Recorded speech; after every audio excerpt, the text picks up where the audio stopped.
And these people outside the university speak an entirely different language, value entirely different things, and are being blown to bits, not by the training to be prodigies, but by the hopelessness of having nothing but addictions to erect structures upon. And so what goes on in this book seems to be that there's a second world, almost like a second chance, that one can be that kind of high-performing tennis acrobat, or you can completely fall apart and become someone who enters a different set of metaphors which all have to do with something called recovery, in which the book seems in some sense to believe. Am I way off here? Yeah, although, I mean, the thing that makes me nervous talking about this is so far it seems as if people think it really is sort of a book about drug addiction and recovery, and,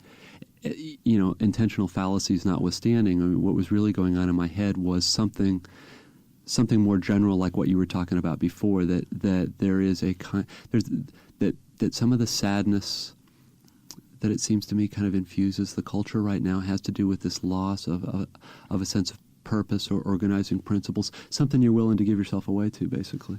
And that the addictive impulse, which is very much kind of in the cultural air right now, is interesting and powerful only because it's a kind of obvious distortion of kind of a religious impulse or an impulse to be part of something bigger.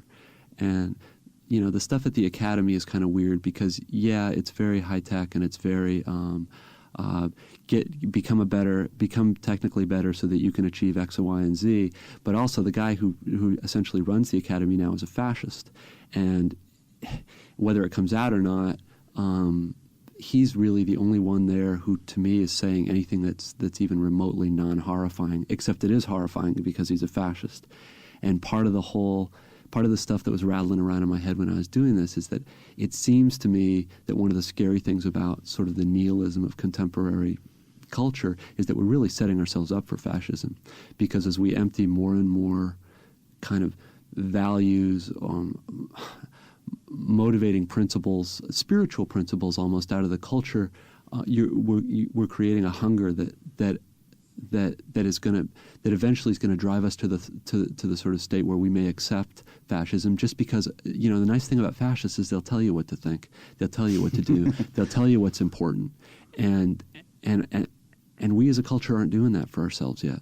I know this is somewhat digressive, but that was the only thing that it seemed to me you were missing in the thing about the academy, is there's an embedded fascist whose status is really ambivalent because he's a horrifying figure, but he's also, to me, the only figure there who isn't completely insane in terms of his approach to at least sports. Now, when I first got this... I am not Wyndham Lewis, by the way. It's not a pro-fascist book. And although it may look like the Apes of God, it isn't the Apes of God in its size and its length. I did want to say that when I first got the book in the mail from its editor, I got it as a bound typescript, and I immediately then jumped to the other side of the metaphor of this book, or at least the metaphor I'm suggesting in this book. I was immediately upset because the author begins by announcing that AA meetings are open to the public, and that he's grateful for the people who shared their experience, strength, and hope with him, and that he tells some of their stories in this book. And at first I found myself thinking, oh, this is real trouble. He's going to be in real trouble here. And then thinking, yes, but it's absolutely necessary to tell these stories. That the culture that insists on anonymity and silence is one in which the spiritual principles you're talking about being emptied out of life are being sort of hidden underground, and this book seemed to want to find a trap door through which those things could be incorporated again without embarrassment. I think that puts it very well. I think one of the great ironies is, I've been to a few different churches, I've been to a few different things. The one place, when I was researching this book, the one place where I saw the kind of stuff that seemed to me at the time anyway to be important talked about was AA. The great irony is that AA's got this thing called the 12 Traditions, the 11th of which is that any member of AA can't identify themselves on the level of press, radio, and film, which means, really technically, somebody to write a book like this that's got a lot of AA in it, you can't be an AA member, which is one reason why it was very lucky that the city that I was doing the research in, Boston, like 75% of its meetings were open. So you could just totter in off the street, fork over a buck, and kind of settle back. And anyway. But I'm curious, this begins to describe one of those double binds that this book seems to like to structure around its characters, that the only way that you can be part of a spiritual community is not to be part of it. There's a very funny one, I think the first one where I began to put an exclamation point. A teacher is giving a class an exam in dysfunctional double binds and tells the class to imagine that they are, on the one hand, kleptomaniacs and have as a raison d'etre the need to get out and steal, but on the other hand, they're agoraphobics and are afraid to go out and steal. And you think, oh, what a great double bind. And the person beginning to answer this essay question in gender-neutral terms is starting to write about mail fraud, and you just rub your hands together and say, this is the kind of delicious complexity and comedy the book is capable of. But why the double binds? I think it's hard to talk smartly about it. It seems to me that most of the stuff in my own life and in my friend's life that's interesting and true involves double binds or setups where you're given two alternatives, each which are mutually exclusive, and the sacrifices involved in either seem unacceptable. I mean, one of the big ones is the culture places a huge premium on achievement. I mean, I went to like this real hoity-toity college, and as you know, and everybody's like now a millionaire on Wall Street. Anyway, how both to work hard enough and invest enough of yourself really to achieve something, and yet retain the sort of integrity so that you've got a self apart from your achievement.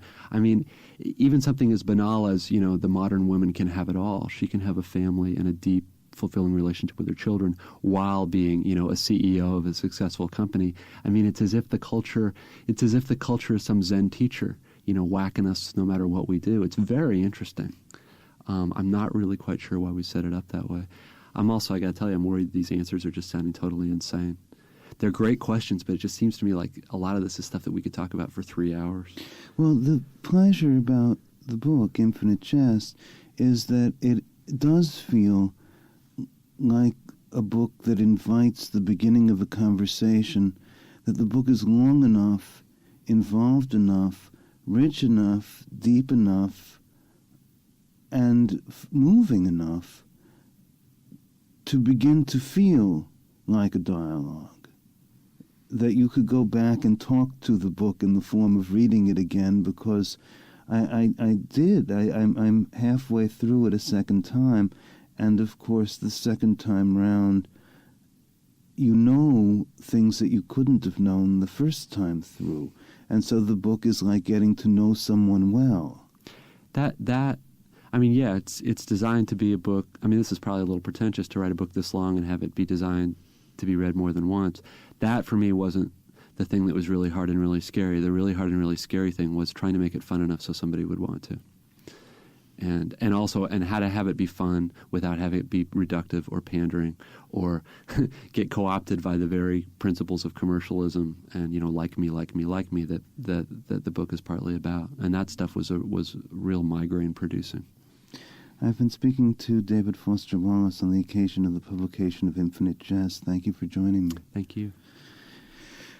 My associate producer is Melinda Siegel. The engineer today is Scott Fritz.